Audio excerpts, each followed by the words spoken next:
আপনি চিন্তা করেন, প্রচণ্ড মরুভূমি রাষ্ট্র, খুব গরম না ঠান্ডা? গরম। আপনার ফুসফুস খুব সংবেদনশীল একটা পার্টস, একটা মেশিন। আপনি ওই হাওয়াগুলি যদি সরাসরি, ওই বাতাসগুলি, গরম বাতাসগুলি যদি সরাসরি এই অক্সিজেন গ্রহণ করতে গিয়ে আপনার ফুসফুসে চলে যায়, চিকিৎসা বিজ্ঞান বলতেছে আপনার ফুসফুস নষ্ট হয়ে যাওয়ার জন্য আর কিচ্ছু লাগবে না, এটাই যথেষ্ট। কি করতে হবে? আল্লাহ রাব্বুল আলামিন কত সুন্দর করে আমাদেরকে বেঁচে থাকার জন্য ব্যবস্থা করে দিলেন। আমার আল্লাহ রাব্বুল আলামিন এই 500 ঘনফুট বাতাস নাকের মধ্য দিয়ে নেবেন। গরম বাতাস যদি হয়, গরম বাতাসগুলিকে ঠান্ডা করে, আর প্রচণ্ড শীত, হিমাঙ্কু, যেগুলি শীতার্থ কান্ট্রিগুলি, দেশগুলিতে বাতাসগুলি খুব ঠান্ডায়, ঠান্ডা বাতাস আপনার ফুসফুসে যদি যায় আপনার জন্য ক্ষতি হয়ে যাবে, সেটাও গ্রহণ করতে পারবে না। কি করতে হবে? আল্লাহ রাব্বুল আলামিন কত রহমশীল। আমার নাকের ভিতরে ছোট্ট একটা এসি তৈরি করে দিয়ে, সেট করে দিয়ে আমার আল্লাহ রাব্বুল আলামিন আমাদেরকে বাঁচিয়ে রাখার ব্যবস্থা করে দিয়েছেন। প্রচণ্ড গরম যে দেশগুলি, সেই বাতাসগুলি আপনার শরীরের জন্য, আপনার ফুসফুসের জন্য উপযোগী করে বাতাসটা সের ভিতরে গ্রহণ করে, ভিতরে নিয়ে নেয়। আবার প্রচণ্ড ঠান্ডা, ফুসফুসের জন্য ক্ষতিকর সেই ঠান্ডা এলাকার মানুষগুলিকে বেঁচে রাখার জন্য আমার আল্লাহ রাব্বুল আলামিন আপনার নাকে রেসে দিয়ে আল্লাহ রাব্বুল আলামিন ওই বাতাসগুলিকে ফুসফুসের উপযোগী করে ভিতরে গ্রহণ করার জন্য কোন সুবহানাল্লাহ। আমাদের দেশে এসিগুলি দেখেন না কত বড়। আমি চিন্তা করলাম এই কথা পড়ার পরে, আরে ভাই, আল্লাহর শুকরিয়া আপনি কেমনে আদায় করবেন? আল্লাহ যদি বলতেন যে ঠিক আছে এইরকম একটা এসি তোমার নাকের মধ্যে লাগাই দেই, খুব ভালো হতো না চলাফেরা করা? আল্লাহ জানেন আল্লাহর সৃষ্টির কত নিপুণ ব্যবস্থাপনা আল্লাহ তৈরি করে দিয়েছেন। আপনার এয়ার কন্ডিশন একটা নাকের মধ্যে সেট করে দিয়েছেন, কিন্তু সেটি আপনার কষ্টসাধ্য যেন না হয়, আপনি বহন করতে যেন কষ্ট না হয়, আপনার চলাফেরায় যেন কষ্ট না হয়, আপনার ঘুমাতে যেন কষ্ট না হয়, এত চমৎকার ব্যবস্থাপনা মানুষের পক্ষে করা সম্ভব নয়। জোরে কোন সুবহানাল্লাহ। ভাইরা আমরা এবারে ভিতরে আসি। আবার আমরা বলছিলাম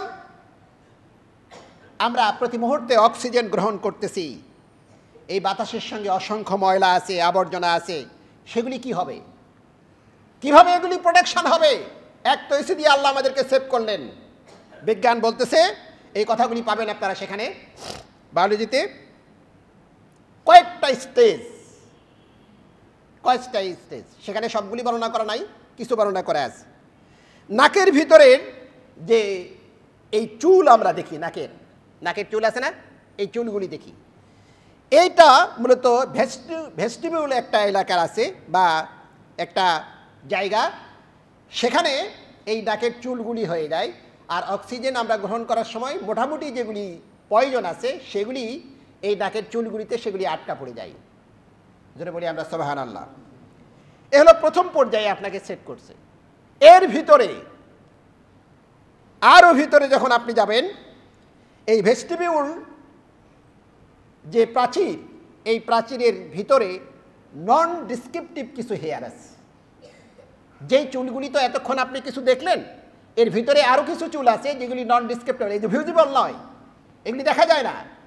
আল্লাহ সুবহানাহু ওয়া তাআলা আপনার শরীরটাকে মুক্ত রাখার জন্য, জার্ম মুক্ত করার জন্য, পয়জন মুক্ত করার জন্য, জীবাণু মুক্ত করার জন্য, সমস্ত আবর্জনা থেকে আপনাকে সেভ করার জন্য এই আপনার নাকের ভিতরে নন ডিসক্রিপটিভ কিছু হেয়ার দিয়েছেন, কিছু চুল দিয়েছেন। সেই চুলগুলিতে এর পরে যেগুলি চলে যায় ওভারকাম করে, সেখানে সেগুলি আটকা পড়ে যায়। আমরা তাও সুবহানাল্লাহ বলি নেই। মেডিকেলে যাই, ডাক্তারকে 1000 টাকা 1200 টাকা দিলে টেস্ট দিবে আরও 12,000 টাকার। তখন যদি বলতো ভাই তুমি সুবহানাল্লাহ কয়েকবার বলো, তোমার 1 টাকা দেওয়া লাগবে না। আমরা যে কতবার সুবহানাল্লাহ বলতাম আল্লাহ ভালো জানে। কথা বলেন ঠিক কিনা? তখন সুবহানাল্লাহ বলতে কোনো সমস্যা নেই। যদি ডাক্তার বলতো যে ঠিক আছে আপনার 12,000 টাকা টেস্ট, আপনার 50% দেবো, আপনি 10 বার সুবহানাল্লাহ বলেন। কয় ভাই 20 বার বলতেছি, আমার 50% দিয়ে দেন। কথা বলেন ঠিক কিনা? মানুষ আমরা আল্লাহর কৃতজ্ঞতা স্বীকার করতে জানি না। ভাইরা আমার, এ গেল 2টা স্টেজ। এরপরেও কিছু প্রয়োজন যেতে পারে, এটাকে ওভারকাম করে এই জন্য নাসাল ক্যাভিটি একটা এরিয়া আছে। এই নাসাল ক্যাভিটি বা নসা গহ্বর যেটা, এখানে মিউকাস নামক এক ধরনের আঠালো পদার্থ আছে। এইটার নাম হলো মেডিকেল সায়েন্সের ভাষায় মিউকাস।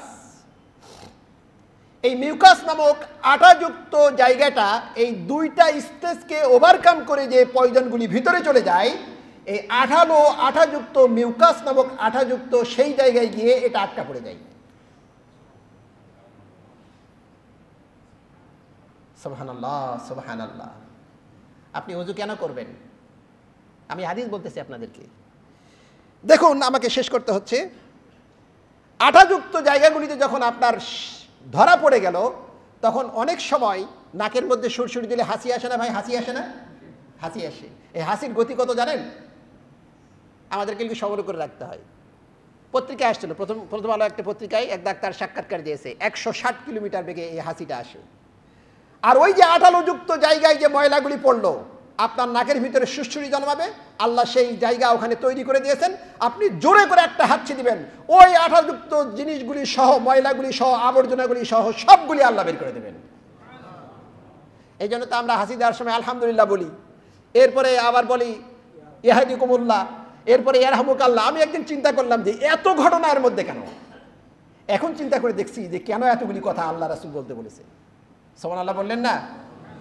ভাইরা আমার, আমাকে শেষ করতে হচ্ছে। দেখুন, এরপরেও যদি কোনো ভাইরাস পার হয়ে যায়, যাইতেই পারে, তাই না? এরপরেও যদি কোনো ভাইরাস পার হয়ে যায়, তাহলে মেডিকেল সায়েন্স বলতেছে যে এরপরে ভিতরে যাওয়ার চেষ্টা করলে লাইসোজাইম নামক এক ধরনের প্রোটিন আছে। লাইসোজাইম নামক এক ধরনের প্রোটিন আছে। বিজ্ঞান যেটি আপনারা জানেন যে এই লাইসোজাইম খুঁজে পেল বিজ্ঞান 1955 থেকে 1960 সালের মধ্যে, এবং সেটা বেলজিয়াম ইউনিভার্সিটিতে এই লাইসোজাইম প্রথম একজন বিজ্ঞানী এটা খুঁজে পেয়েছেন বেলজিয়াম ইউনিভার্সিটিতে। এগুলি আসছে, কথা আপনারা পাবেন। উনি বলছেন যে এই লাইসোজাইম নামক একটা জিনিস আছে, এটা 1955 সালে তারা ধারণা পেয়েছে এবং 80 সালের দিকে একটা কমপ্লিট ধারণা তাদের এসেছে।